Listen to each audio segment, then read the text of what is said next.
There is a leather journal in the Kansas State Historical Society archives, catalogued as item 1901K47, written by Samuel Hendricks, stationmaster at the Missouri Pacific Depot in Concordia, Kansas, from 1898 to 1902. Most of it is routine business: train schedules, freight manifests, weather observations, track maintenance complaints. Then there is September 14th, 1901, 6 pages, single entry. No other entry approaches that length. He wrote it the night after an orphan train arrived from New York City carrying exactly 43 children aged 4 to 14. The children were placed with local families the following morning. Hendricks watched the entire process. Then he went home and wrote what he saw. The journal was donated to the Historical Society in 1964 by his granddaughter. It sat unread for 30 years. A graduate student found it in 1994 researching agricultural labour patterns. She read the September 14th entry twice, then requested permission to publish excerpts. The Historical Society declined. The journal remains accessible by appointment but has never been digitized.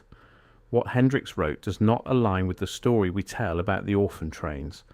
The story we tell is this: between 1854 and 1929, approximately 200,000 children were transported from East Coast cities to rural communities across the Midwest and West. The children were orphans or street children. The program was organized by charitable organizations, primarily the Children's Aid Society, founded by Charles Loring Brace. The stated purpose was rescuing children from poverty by placing them with Christian families. It is described in most history textbooks as one of the earliest child welfare programs in American history. There are museums dedicated to it, monuments, reunions. The narrative is fundamentally positive. Difficult, imperfect, but well-intentioned. Hendricks wrote something different. He described the children arriving at the Concordia depot in the late afternoon. They were accompanied by 2 agents from the Children's Aid Society. They had been on the train for 4 days. Several were sick. One girl, maybe 6 or 7, had a fever and was barely conscious. The agent said she had been sick since Pittsburgh, but they could not delay the journey. She would be placed regardless. If she did not survive, the family could request a replacement. Hendricks wrote that the children were fed in the depot waiting room while the agents prepared for the selection process the following morning. The food was bread and milk provided by the local church. Several children ate so fast they vomited. One boy, maybe 10 years old, asked if he could take extra bread for later. An agent told him there was no later. He would eat what he was given when he was given it. He would eat what he was given when he was given it. The boy started crying.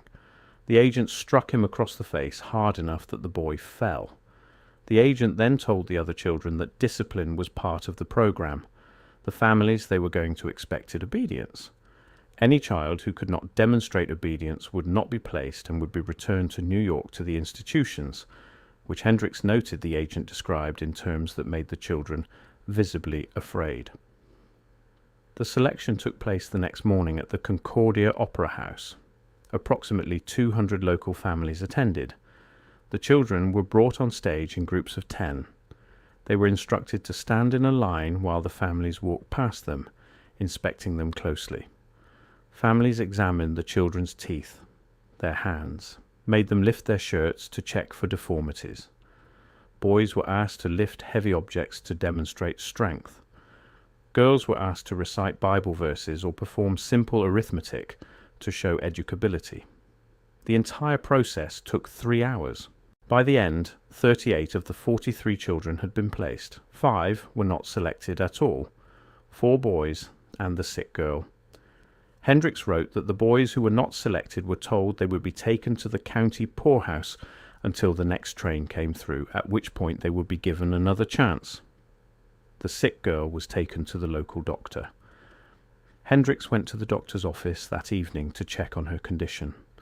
The doctor told him the girl had pneumonia and would not survive the week. She had no name that the agents could provide beyond Mary. No surname, no record of her family. The doctor asked what he should do if she died. Hendricks did not know. He asked the agents the next day before they departed. On the return train to New York, The agents told him that the Children's Aid Society kept minimal records on individual children. If the girl died, she should be buried locally. The county would absorb the cost. There was no one to notify. The girl died 6 days later. She is buried in the Concordia City Cemetery under a wooden marker that reads, Mary, September 1901, aged approximately 7 years. The marker is still there today. It has weathered badly, but it is still there now. Let us be clear about what we are discussing. The Orphan Train program moved 200,000 children over 75 years. That is an average of 2,600 children per year. Every year, for 3/4 of a century, the trains ran on schedules, they had routes, they had agents, they had selection protocols. This was not an ad hoc rescue operation. This was an industrial system. Industrial systems exist to solve industrial problems. The problem the orphan train solved was not primarily the problem of orphan children in cities. The problem the orphan train solved was the problem of labour scarcity in rural economies that were expanding faster than their populations could support. Between 1850 and 1900, the population of the American Midwest increased by approximately 15 million people. Much of that increase was immigration, but immigration was concentrated in urban centres and railway hubs. Rural counties, the ones that produced the food and raw materials that fed the industrial cities, faced chronic labour shortages. Farm labour was hard, dangerous and poorly compensated. Adult workers had options, children did not. The economics are straightforward. A farmhand in Kansas in 1900 could expect to earn between $1 and $2 per day during harvest season. A child taken from an orphan train cost nothing beyond the placement fee, which was typically waived for families who agreed to take more than one child. The child was bound to the family through a contract that was legal in most states until the child reached majority, which was 21. The contract specified that the family would provide basic care, food, and shelter. It did not specify education, though education was often implied. It did not specify pay. The child worked, the family profited, the system functioned. Hendricks understood this. He wrote that the families who attended the selection at the Opera House were not looking for children to love. They were looking for workers they could legally control for the next 10 to 15 years. He wrote that he heard multiple families discussing the children in terms of their utility. One man wanted a boy strong enough to handle a plough team. Another wanted a girl old enough to cook and clean but young enough to be trained properly. The language was transactional. It was a labour market. The children were the commodity. The charitable narrative persisted because it served everyone who needed it to serve. The Children's Aid Society needed funding. Donors wanted to believe they were saving children, not supplying labour. The families wanted to believe they were doing Christian charity, not exploiting contract workers. The state governments wanted to believe they were solving urban poverty, not facilitating a rural labour pipeline. Everyone had an incentive to describe the system as something other than what it was, and the children had no voice. Hendricks described one boy who was selected by a family from a farm north of Concordia. The boy was 12, strong-build, good teeth. The family examined him carefully and seemed satisfied. The boy asked if he would be allowed to attend school. The father said yes if the work was done. The boy asked if he would be paid for his work. The father told him that room and board was his pay. The boy started to protest. The agent intervened and told the boy that he was being offered a good home, and if he was ungrateful, he would be sent back to New York. The boy went silent. He left with the family. Hendricks never saw him again. The follow-up records for orphan train placements are almost non-existent. The Children's Aid Society did not conduct systematic tracking. Some families wrote letters reporting that their placements were doing well. Some did not.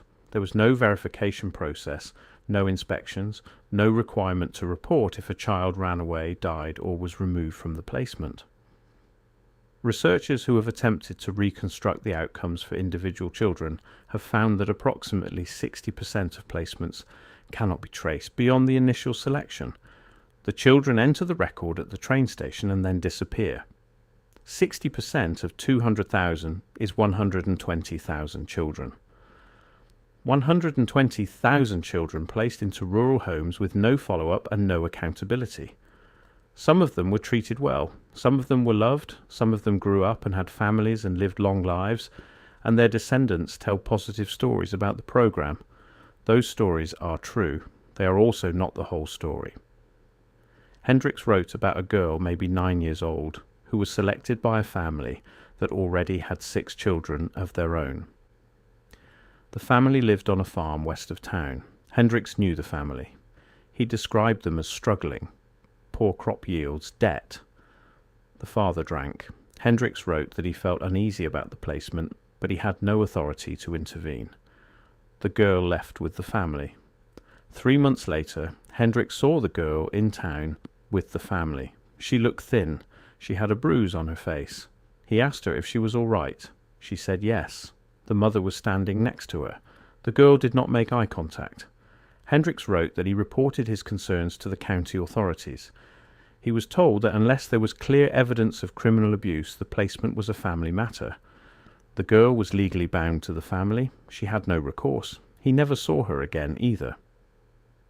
The speed with which this became heartwarming history is the tell.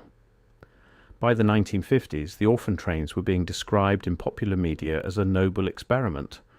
Books were written, a movie was made, the narrative was sanitized, the children were described as grateful, the families were described as generous. The program was framed as an early example of American compassion and ingenuity. The economic function was erased. Hendricks died in 1919. The journal passed to his daughter, then to his granddaughter. The granddaughter donated it to the Historical Society because she thought it was important. She wrote a note with the donation saying that her grandfather had wanted people to know what he saw. She did not specify why the Historical Society declined to publish the September 14th entry. The archivists who catalogued it in 1964 noted that the content was sensitive and potentially damaging to descendant families who had positive associations with the program. The children who arrived on that train in 1901 would be over 130 years old now if any had survived. None did. The last known survivor of the orphan trains died in 2007. The program itself ended in 1929, not because of ethical concerns about labor exploitation, but because state child welfare systems had developed to the point where interstate child transfers were no longer legally simple. The children were still poor. The families still needed labor. But the legal framework had changed. What did not change was the economic pressure that created the system in the first place: disposable populations, unmet labor demand, legal mechanisms to bind the two together. We call it different things now, we use different structures, but the logic persists. Hendricks' journal still sits in the archives in Topeka, Atom 1901K47. You can request to see it. You have to make an appointment. You cannot photograph it. You cannot scan it. You can read it and take notes by hand. The September 14th entry is 6 pages. Ink on paper. His handwriting was careful, legible. He wanted it to be read. The question is not whether the orphan trains happened. They happened. The trains ran. The children were placed. The records, incomplete as they are, confirm the basic facts. The question is what we choose to remember about what happened and what we choose to forget. The families who took children from that train believed they were doing good. Some of them were. The agents who organized the program believed they were saving children from worse fates. Perhaps they were. Hendricks believed he was watching something that should not be happening. He wrote it down. Then his account was archived, and the positive narrative became the official story. And the children, the ones who did not write journals, the ones who had no granddaughters to donate their testimony, the ones who disappeared into the 60% gap in the records, they remain what they were when they stepped off the train. Evidence of what we needed them to be. The wooden marker in Concordia still stands. Mary, September 1901, aged approximately 7 years. She has no descendants. No one alive remembers her name was Mary, or that she died of pneumonia in a town she did not choose. The only reason we know she existed at all is because one stationmaster wrote it down. If you found this useful, share it, because the archives are full of journals that tell different stories than the ones we prefer, and the only way those stories survive is if someone keeps reading them.